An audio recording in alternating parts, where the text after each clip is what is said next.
Good evening बच्चों। Class 10th वाले देखिए, आज मैंने आपको दो चर वाले रैखिक समीकरण युग में प्रश्नावली 3.5 दी थी और किसी भी छात्र ने एक काम करके नहीं दिखाया मुझे, जबकि इससे पहले आप लोगों को दो चर वाले रैखिक समीकरण को हल करने की ग्राफीय विधि, प्रतिस्थापन विधि, विलोपन विधि और वज्र गुणनखंड विधि मैं बता चुका हूँ। मुझे ऐसा लगा शायद आप लोगों को अभी वज्र गुणनखंड विधि अच्छे ढंग से नहीं आई है, जबकि इसके दो अन्य तरीक़ों से मैंने हल करना सिखाया था।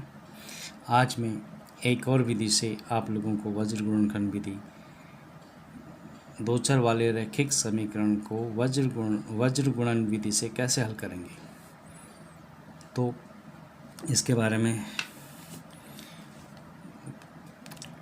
आप लोगों से चर्चा करते हैं। वज्र गुणन विधि जैसा नाम है, इस विधि का मतलब इसी में छुपा हुआ है, वज्र गुणन विधि।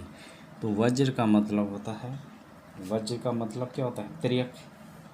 और तिर्यक को हम ऐसे, और तिर्यक ऐसे भी हो सकते हैं, इसको हम बोलते हैं तिर्यक गुणा। ठीक है, वज्र गुणन का मतलब तिर्यक गुणा। तो इन प्रकार के प्रश्नों को हल करने में देखो, इससे पहले दो चर वाले रैखिक समीकरण के जो व्यापक रूप हैं वो आपको मालूम है। a1x + b1y = c1, a2x + b2y = c2, जहाँ a1, b1 और c1 क्या हैं? a1 x के गुणांक, b1 y के गुणांक और c1 अचर पद। इसी प्रकार दूसरी समीकरण में a2 x का गुणांक है, b2 दूसरी समीकरण में y का गुणांक है और c2 समीकरण 2 का अचर पद है। तो इसमें दो प्रकार से प्रश्न पूछे जाते हैं। एक में क्या होता है कि जो अचर पद होता है, अचर पद दाहिनी तरफ होता है बराबर के। दूसरी इस प्रकार से भी प्रश्न पूछे जाते हैं जिसमें अचर पद बाईं तरफ होता है।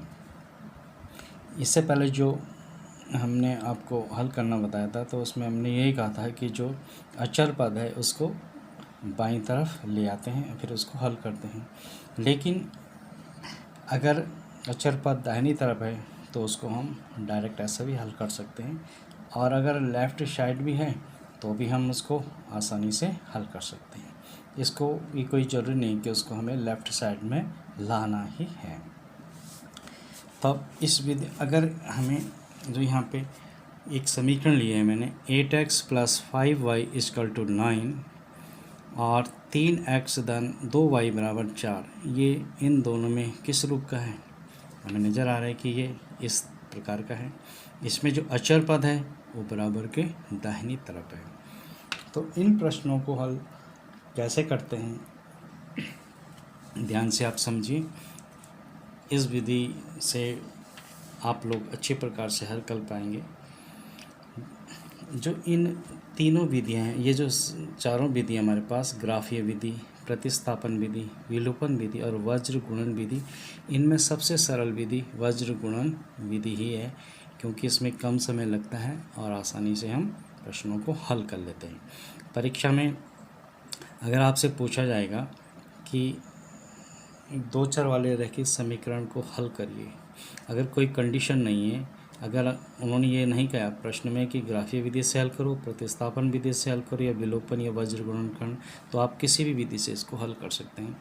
लेकिन यदि प्रश्न में पूछा जाएगा कि इसको ग्राफीय विधि से ही हल करिए या प्रतिस्थापन से ही हल करिए या विलोपन से ही हल करिए या वज्र गुणनखंड या वज्र गुणन विधि से ही हल करिए, तो हमें उसी विधि से हल करना होगा जिस विधि से पूछा गया है। तो शुरू करते हैं। तो इसमें हम क्या करते हैं, शुरुआत इसकी हम यहाँ से करेंगे। इसकी जो शुरुआत है y से हम शुरुआत करेंगे, b से हम शुरुआत करेंगे, इधर से इधर चलेंगे और फिर इधर और फिर यहीं आ जाएंगे। कहने का मतलब है, इसको एक चक्रीय उस रूप में चलेंगे। जैसे वाई वाला है पहले, फिर वाई के बाद अचर पद के बाद एक्स वाले, एक्स के गुणांक और फिर वाई के, यहाँ तक वापस आ जाएंगे। ठीक है, तो हम इसके जो गुणांक है हमने शुरुआत यहीं से करनी है। आपने तीर का चिन्ह नहीं लगानी है, तीर का चिन्ह मैंने केवल आपको समझाने के लिए लगाया है कि हमें शुरुआत करनी है यहाँ से। तो इसके जो गुणांक है उसको हम लिख देते हैं। ऊपर है y का गुणांक कितना है 5, और दूसरे में y का गुणांक है 2। फिर अचर पद कितना है, यहाँ पे है 9, और दूसरे में अचर पद है 4। ठीक, उसके बाद x का गुणांक कितना है 8, नीचे x का गुणांक कितना है 3। फिर यहीं पे आके हम रुक जाएंगे, y का गुणांक 5 और y का गुणांक है दूसरे समीकरण में 2।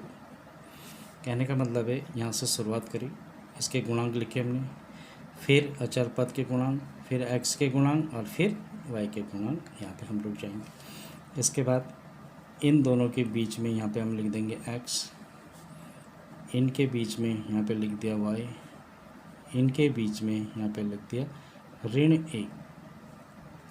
तो -1 कहाँ पे लिखना है हमने अचर पद के लिए, और 1 कहाँ पे लिखना है, जहाँ पर इस प्रकार की समीकरण हो कि अचर पद दाहिनी तरफ हो, तो वहाँ पे हम -1 लेंगे। अगर ये समीकरण इस रूप में होती तो यहाँ पे हम -1 नहीं लेते, बल्कि क्या लेते 1 लिखते हैं यहाँ पे फिर। ठीक है, इसको इस ढंग से भी आगे मैं समझाऊंगा नेक्स्ट क्वेश्चन में, अभी आप इसे देखें। अब इसके बाद पहले जो वज्र गुणन यानी जो त्रियक गुणा होगी, पहले ऐसे में करना हमने गुणा, जो रेड से मैंने दिखा रखा है। फिर उसके बाद ऐसे में गुणा करनी है और बीच में दोनों के ऋण चिन्ह लगा देना है। तो इसको पहले हम लिख लेते हैं, यहाँ पे लिखेंगे हम x, और इसके नीचे अब इसकी गुणा इससे करेंगे तो 5 की गुणा 4 से होगी। तो पहले यहाँ पे लिख देंगे 5 गुणा 4, और इसकी गुणा करेंगे 2 गुणा 9, यहाँ पे आ जाएगा 2 गुणा 9, और बीच में क्या चिन्ह है ऋण चिन्ह आएगी। सपोज माना यहाँ पे इसके गुणांक अगर ऋणात्मक होते तो जो चिन्ह होता उसी को लगाते। अगर यहाँ पे ऋण 5 होता तो हम यहाँ पे ऋण 5 ही लिखते हैं, यहाँ पे ऋण 9 होता तो ऋण 9 करते हैं। ठीक है, यानी कहने का मतलब है जो हमें चिन्ह दे रखे हैं उन्हीं को लिखना है। यहाँ पे सब धनात्मक हैं इसलिए हमें चिन्ह लगाने की आवश्यकता नहीं है। बराबर y, अब इनकी गुणा करेंगे, पहले गुणा नीचे को होगी, तो 9 के गुणा 3, तो 9 गुणा 3, बीच में फिर चिन्ह आएगा ऋण का, फिर 4 गुणा 8, 4 गुणा 8, फिर बराबर ये ऋण 1 है, ऋण 1 बटे 8 के गुणा 2 से करेंगे, 8 गुणा 2 ऋण 3 गुणा 5, बीच में ऋण चिन्ह आएगा ही। ठीक है, अब इसको आगे हल करते हैं। अब कितना हो जाएगा x बटे इनकी गुणा कर देते हैं, 4 5 चौको 20, ऋण 2 नमा 18 बराबर y बटे 9 तियां 27, ऋण 4 अठे 32 बराबर ऋण 1 बटे 8 दूनी 16, और ऋण 3 पंजे 15। इसके बाद हम क्या करते हैं, क्योंकि ये इसके बराबर है ये इसके बराबर है, तो पहले हम x बटे इस वाले को इसके बराबर लेंगे, दूसरी बार y वाले पद को इसके साथ लेंगे। ठीक है, इन दोनों को पहले एक साथ लेंगे, फिर इन दोनों को एक साथ लेंगे। तो पहला और तीसरा ये ले लेते हैं, तो पहले इसको घटा लेंगे इससे। ठीक है, एक डिजिट में आ जाएंगे, तो x बटे 20 में से 18 गए, 20 धन का है तो यहाँ पे 2 ही आएगा, बराबर जो y है और 27 धन के हैं, 32 ऋण के हैं, तो ये तो एक धन का एक ऋण का घट जाएगा, तो और जो चिन्ह ज़्यादा वाले का आएगा, तो ये घटने पर कितना आ जाएगा, घटाएंगे अगर हम ऐसे, तो 32 में से 27 के कितने बचे, 5। पहले हम घटा देंगे अगर एक धन का एक ऋण का, उसके बाद हम चिन्ह देखेंगे कि चिन्ह कौन से ज़्यादा वाले का जो चिन्ह है उसको हम लगा देंगे। यहाँ पे ज़्यादा का चिन्ह ऋण है तो यहाँ पे ऋण चिन्ह आ जाएगा, बराबर ऋण 1/16 में से 15 ये 1। ठीक, उसके बाद मैंने क्या कहा था कि इसको इसके बराबर लेंगे, फिर इसको इसके बराबर लेंगे, तो x/2 बराबर ऋण 1/1 एक बार ही आ जाएगा। दूसरी बार y/5 बराबर ऋण 1/1। अब इसको हल कर लेंगे, तिर्यक गुणा करके, इसकी गुणा इससे होगी, x की गुणा 1 से होगी तो कितना आ जाएगा, x ही आ जाएगा, और 2 की गुणा ऋण 1 से होगी तो ऋण 2, क्योंकि धन ऋण की गुणा होगी ऋण आएगा। y बराबर, y की गुणा इससे करें, y आ जाएगा, ऋण 5 की ऋण 1 से गुणा करेंगे तो ऋण ऋण का क्या हो जाएगा, धन हो जाएगा, और 5 का 5। इस प्रकार हमारा जो गुणनखंड विधि से हमने इसको हल करा, तो जो उपरोक्त विधियाँ हैं इनमें सबसे सरल विधि यही है। ठीक है, आगे जो प्रश्नावली 3.5 के एक प्रश्न में और आपको समझा देता हूँ, और एक तो इस रूप में था तो उसको हम किस ढंग से करेंगे, और अगर अचर पद हमारा बाईं तरफ होगा तो उसे हम कैसे हल करेंगे, उस विधि को भी मैं नेक्स्ट वीडियो में आप लोगों को समझा देता हूँ। आई होप आप लोगों की समझ में आया होगा।